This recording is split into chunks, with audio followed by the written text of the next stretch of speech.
Gracias por la cruz, oh Dios, el precio que pagaste. Buenas tardes, hermanos. Buenas noches. Muy bien. Bueno, complementando un poquito el tema acerca de Halloween. Otro dato curioso que hay que mencionar y que es importante es que el 31 de octubre para los satánicos es considerado el año nuevo satánico. Y eso es parte de la celebración que se lleva ese día. La preparación para ese día o para el rito que se va a llevar, el sacrificio que se va a llevar ese día, es de 5 fines de semana. Corríjanme si me equivoco, también se me pueden olvidar las cosas. En el primer fin de semana, que es el último de septiembre, es cuando empiezan los ritos para este rito final que culmina con el sacrificio del bebé, como lo había dicho mi hermano. Comenta este ex satánico que para la gloria de Dios se convirtió. Él empezaba en la escuela y como cualquier chavo, pues le llamó la atención una tipa que la comenta que era muy bien parecida y le llamaba mucho la atención que esta señorita se juntaba mucho con una bolita de personas medio extrañas. ¿Cuál iba a ser su sorpresa? Que un día esta chava lo invitó a salir. Y entonces este tipo comenta que pues obviamente dijo, claro, vamos, claro. O sea, él no se fue a esperar que la chava que le gustaba lo fuera a invitar a salir. Fíjense cómo empieza a engañar el enemigo. Él te conoce perfectamente. Ahora, hago un paréntesis aquí. María Valtorta en sus libros, que se supone fue una revelación de Jesús, cuenta a Jesús cómo fue tentado en el desierto. Y hace rato mencionábamos cómo Jesús fue tentado. Se retiró después de ser bautizado por el Bautista, se retiró al desierto para prepararse a llevar a cabo su misión de Mesías. ¿Sí? ¿Todos recuerdan esa parte? 40 días estuvo en el desierto. Cuando estuvo en el grado máximo de desesperación, de hambre, de cansancio, fue cuando el demonio lo tentó. Ahora, ¿por qué Jesús se retiró al desierto? Porque fue ahí donde venció por primera vez al enemigo. Primero, ¿con qué lo tentó? Pues si eres el Hijo de Dios, convierte esas piedras en pan y pues aliméntate. Con la necesidad física que tenía en ese momento el Señor. Ahora, el mismo Jesús comenta y dice, si Satanás me vino y me tentó a mí, y yo, siendo Dios, tuve que pedirle al Padre su misericordia y su fortaleza para poder aguantar esa tentación, ¿cuánto más ustedes van a tener que pedirle al Padre su fortaleza para combatir al enemigo? Y esto es muy importante. Jesús mismo le pidió al Padre fuerza para poder combatir la tentación de Satanás. ¿Qué tan importante es para nosotros el orar? Ahora, segundo, lo tentó con la mujer. Y te comenta Jesús, Satanás conoce perfectamente a la mujer. La conoce de una manera tan especial que sabe cómo hacer caer al hombre a través de ella y que sabe a ella, sabe cómo hacerla caer. Si no, ¿por qué no fue el primer objeto de tentación cuando tentó a Eva al principio de los tiempos? Tercero, pero para esto Jesús siempre estuvo callado. Siempre estuvo callado.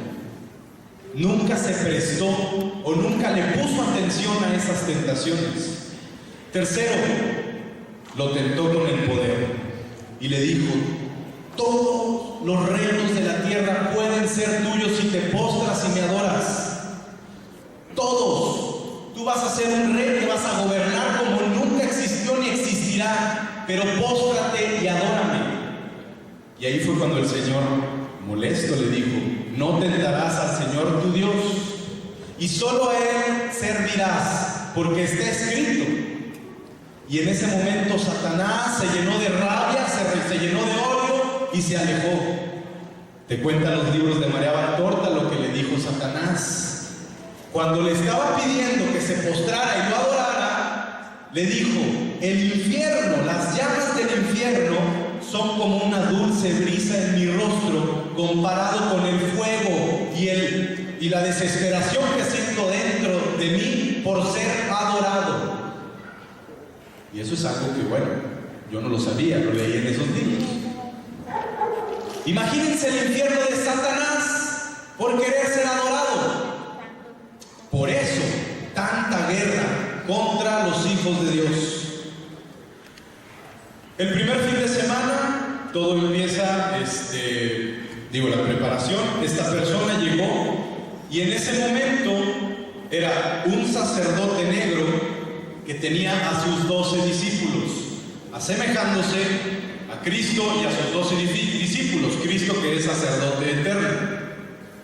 Este sacerdote empezó a hablar en idiomas que él no comprendía y empezó, lo cuenta así, en la mesa se empezaron a levantar las copas, eran 12 copas, y por dentro decía: órale, ¿qué está pasando? Y en su necesidad de descubrir, pues empezaba a ver: oye, no hay cables aquí que estén.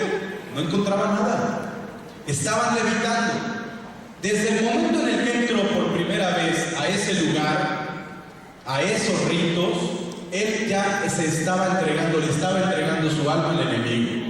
Y él lo cuenta así. Poco a poco él empezó a preguntar: oye, ¿qué es lo que está pasando? Bueno, ganan poder. A través de estos sacrificios, los satánicos ganan poder. Pueden controlar dentro de los poderes que puede conceder el enemigo. Y ojo con esto, chavos. Puedes controlar la mente de otras personas para que puedan hacer lo que tú quieres. Puedes manipular o mover objetos de manera como telequinesis, se podría decir. Incluso puedes causar daños, puedes matar animales, etcétera, etcétera, etcétera. Hay diferentes cuestiones. Entonces esta persona quería tener ese poder.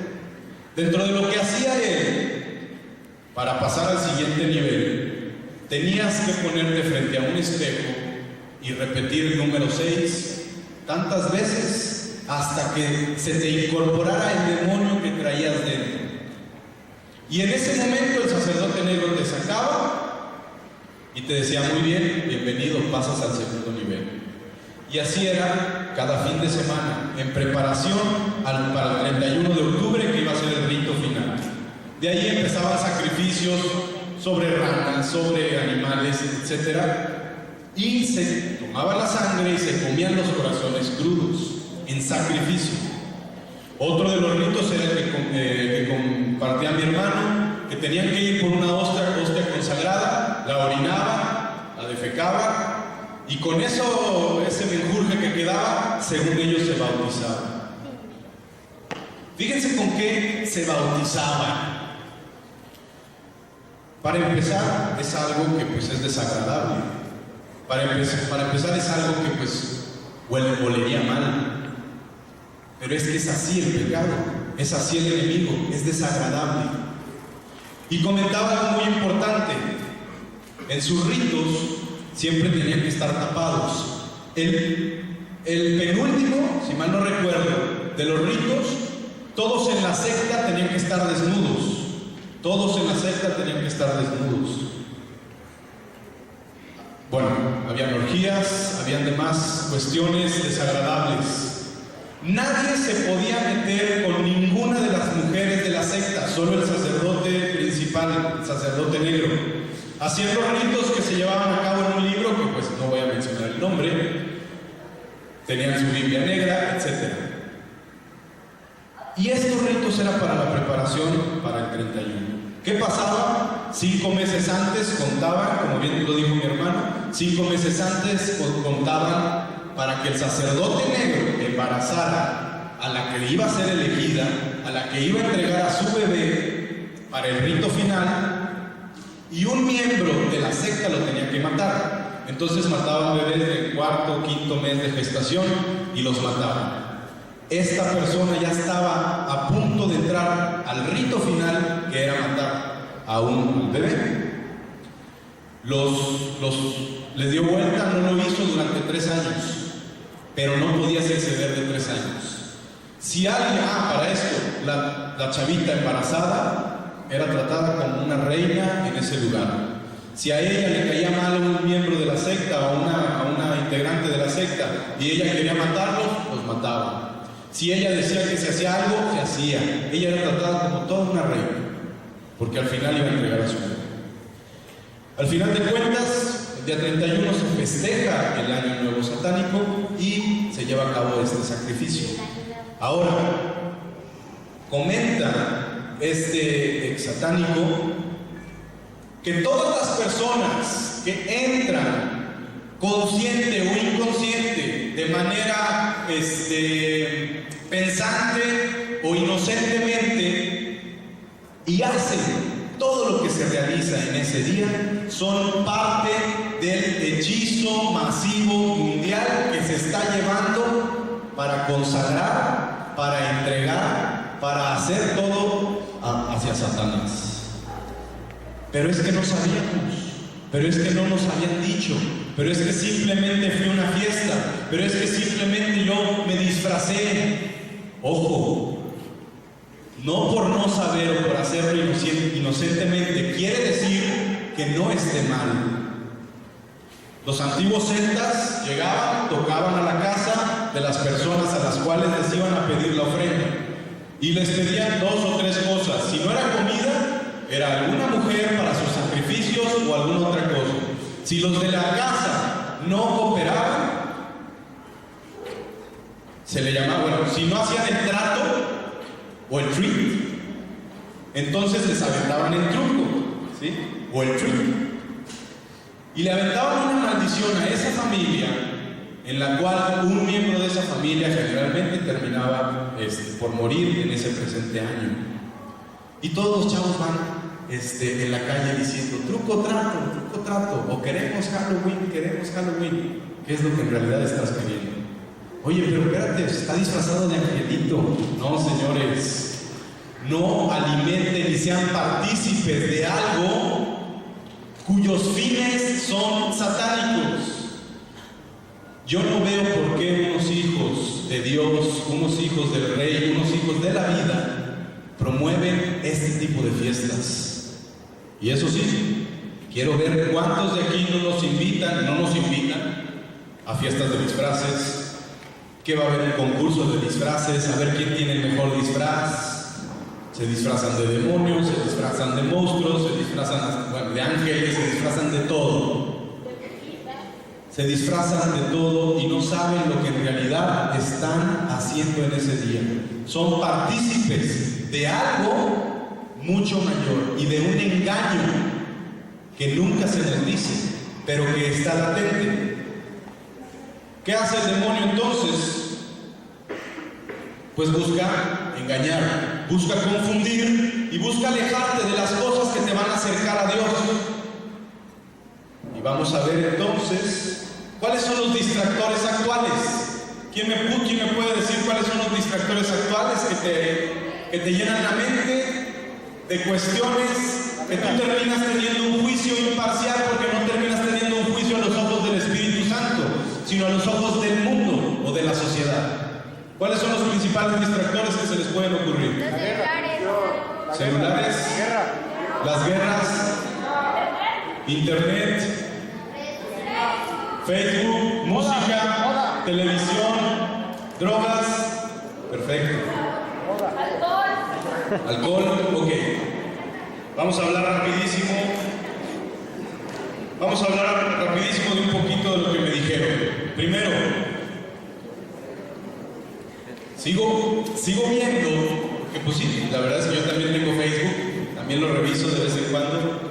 Sigo viendo a muchos de ustedes publicando cosas que lo único que hacen es acercarte un poquito más al mundo y alejarte un poquito más de Dios.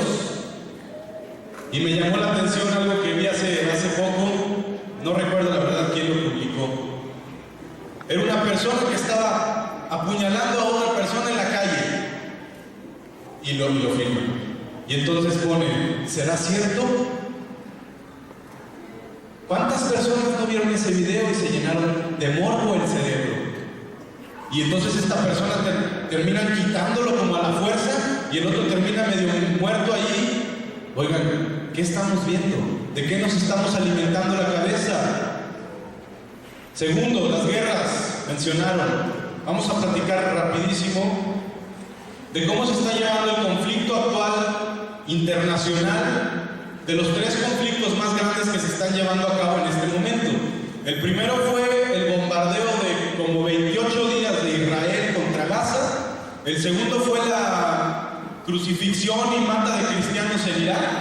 Y el tercero fue cuando derribaron el avión de Malaysia Airlines en Ucrania. ¿Qué es lo que está pasando en el mundo actualmente? Primero que nada, bueno, somos partícipes de una economía globalizada en la cual los que tienen el poder, pues son los dueños de los grandes bancos y de las petroleras del mundo, que se mueven por intereses. Satanás, ¿cómo tentó a Jesús? Primero, con la piedra. Con el pan, con su necesidad física. Segundo, con la mujer. Tercero, con el poder. Cristo te habla acerca del oro, acerca del poder. Bueno, acerca del oro como tal, que te da poder, como el peor destructor.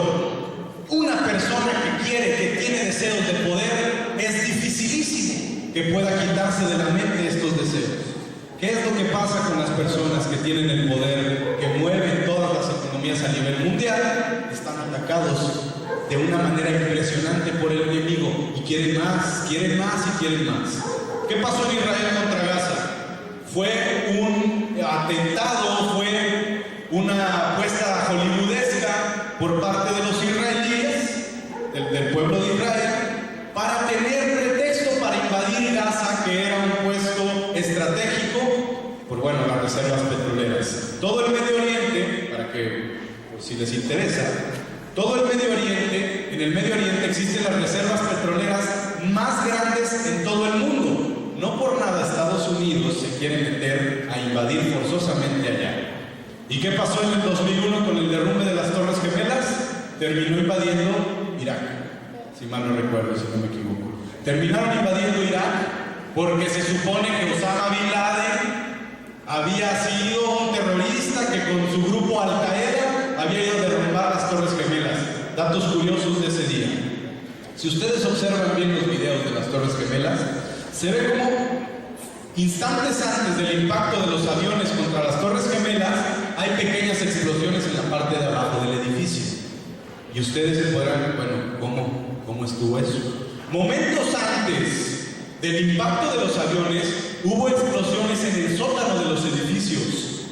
Y entonces después entrevistan a arquitectos especialistas en derrumbes y te platican cómo hay un componente químico que se llama Termite, si mal no recuerdo. Es un componente químico que si tú haces contacto con otra cosa, genera calor tan grande que puede derretir el acero o el metal de manera muy rápida. Y esta persona te comenta que para derrumbar edificios ponen el termite en un ángulo como de 45 grados en las vigas que sostienen los edificios, para que al momento que lo detonen, la viga haga esto y se resbale. Cuando hicieron la investigación después del derrumbe de las Torres Gemelas, encontraron muchas vigas en este ángulo, todas cortadas, así. Y entonces tú te pones a explicar y dices, ¿fue un atentado terrorista? ¿O fue un atentado? ¿O fue una falsa bandera que los geopolíticos o geoestrategas le llaman? Un ataque de falsa bandera para tener un pretexto e irse a invadir a Irak. ¿Qué fue lo que pasó ese día? ¿Ustedes saben del edificio 7? En ese día también hubo un derrumbe del edificio 7 que estaba cerca de las Torres Gemelas y solo se vieron como 3 o 4 explosiones. Solo había un incendio y de repente se derrumbó todo el edificio. ¿Alguien se pudo explicar eso? No. Supuestamente un avión se fue a estrellar contra el Pentágono también, o era un coche bomba, no recuerdo.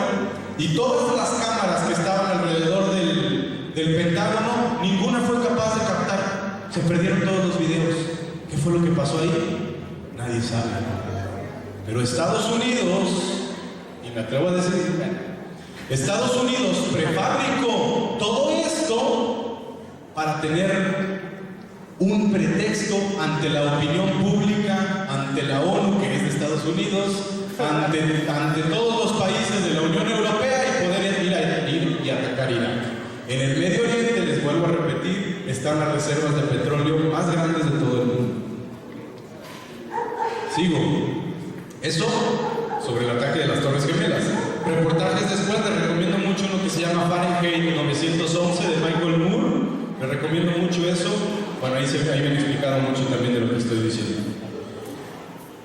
Estaba George Bush, actual presidente de ese tiempo, en un kinder. Como servicio social había ido a visitar ese kinder. En el momento del impacto de las Torres Gemelas, se ve claramente, porque están filmando los del kinder, se ve claramente cómo llega un integrante del servicio secreto a decirle que están cayéndose, que están atacando las Torres Gemelas.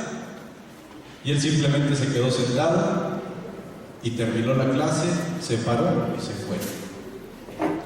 Después salen nexos entre la familia Bin Laden y la familia Bush y demás cosas que hay que analizar después. ¿Qué es lo que pasa con Israel? Israel es aliado de Estados Unidos. Si ustedes se van al histórico de todo ese país o esa región de Palestina, en los 1970 y algo, el 90% del territorio era de Palestina. Hoy en día, el 5% de ese territorio es de Palestina. Y entonces, ¿qué fue lo que pasó? Se perdieron 3 jóvenes israelíes y no tardó ni un segundo el presidente, que se llama Bashar al-Assad, ¿recuerdan cómo se llama?, en decir que habían sido los palestinos los que habían secuestrado a esos jóvenes y llevaron a cabo una campaña en la cual se llamaba Devuélvanos a nuestros israelitas, o no me acuerdo cómo se llamaba, en el cual tuvieron el pretexto de invadir a Gaza y bombardearon por 28 días, destruyeron Gaza completamente. Cerca de 1500 muertos de Gaza, cerca de 10 muertos en Israel. Pero Gaza es un punto estratégico, militar, etc. ¿Qué fue lo que querían probar principalmente Israel? Querían probar su sistema antimisiles para alertar a Rusia y China, que son ¿quiénes son los 3 grandes de este mundo? Rusia, China y Estados Unidos. Estados Unidos está su economía por los suelos. El dólar está a punto de perder su validez. Y son cuestiones que no sabemos. Bueno, ¿cuál era el sistema financiado obviamente por Estados Unidos? Este sistema le llamaban el DOPO. Es un sistema antimisiles muy padre que tiene Israel, la verdad es que hay que reconocerlo. Que los misiles teledirigidos hacia esa zona, el sistema satelitalmente los puede detectar y en el aire los intercepta y los destruye.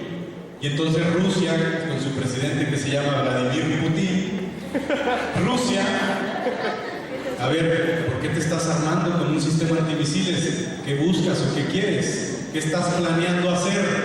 Pues bueno, el plan de Estados Unidos es invadir después Siria, porque se quiere empezar a jalar por todo el Medio Oriente y apropiarse de todo el petróleo, y ser el dueño. ¿Por qué? Porque su economía está devastada.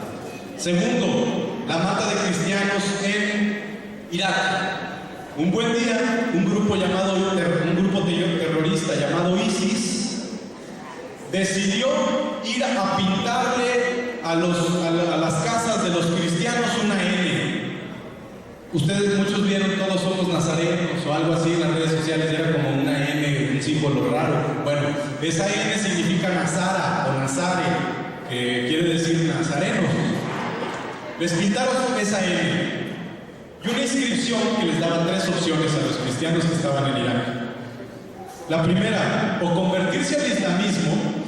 La segunda, pagar un monto de dinero no especificado al Estado. O la tercera, la espada. Todo el cristiano que decidía, para esto, destruyeron las iglesias, la iglesia principal de Irak, la destruyeron, la quemaron, la deshicieron.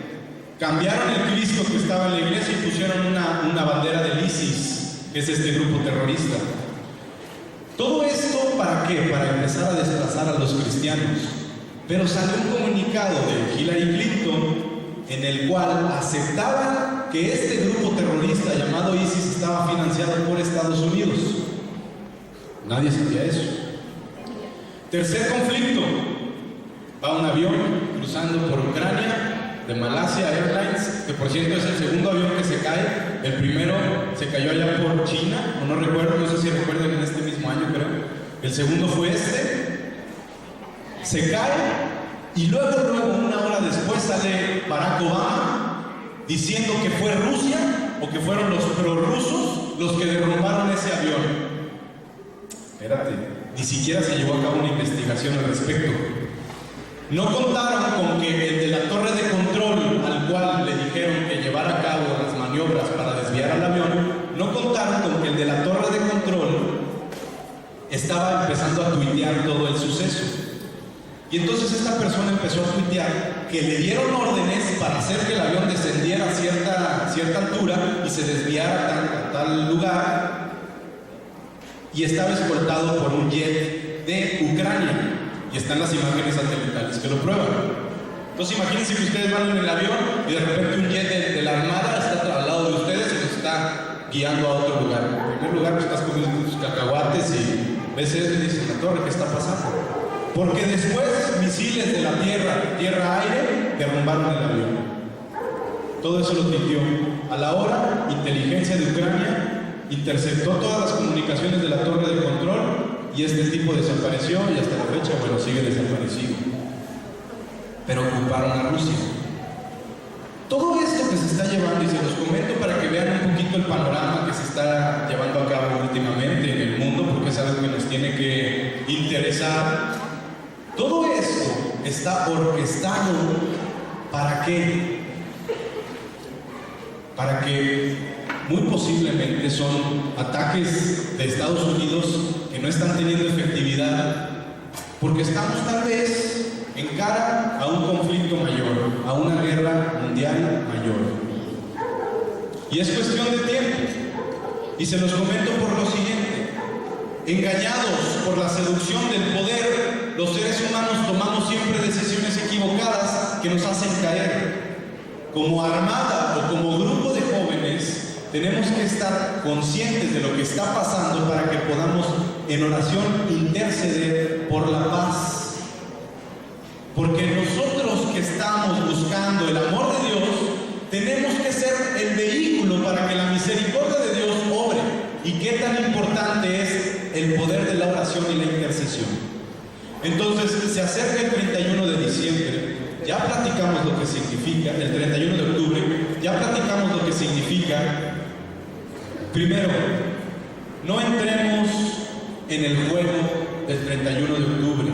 Segundo, oremos por todas estas personas que van a sufrir ese día y por todas estas personas que están equivocados y que tienen la mente distraída. Y tercero, comencemos a interceder también por la paz mundial. Con esto, pues bueno, terminamos el tema. Esperamos que les haya gustado y que les haya quedado un poco.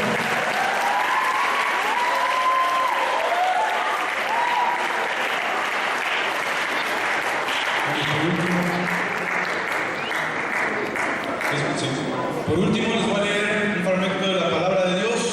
Juan capítulo 2, versículo 12. Dice el Señor: os he escrito a vosotros, jóvenes, porque sois fuertes y la palabra de Dios permanece en vosotros y habéis vencido al maligno. No amen al mundo ni las cosas que están en el mundo. Si alguno ama al mundo, el amor del Padre no está en él. Porque todo lo que hay en el mundo, la pasión de la carne, la pasión de los ojos y la arrogancia de la vida, no proviene del Padre, sino del mundo. El mundo pasa, también sus pasiones, pero el que hace la voluntad de Dios permanece para siempre. Palabra de Dios. Bueno, hermanos, muchas gracias. Los dejo con mi hermano Ricardo.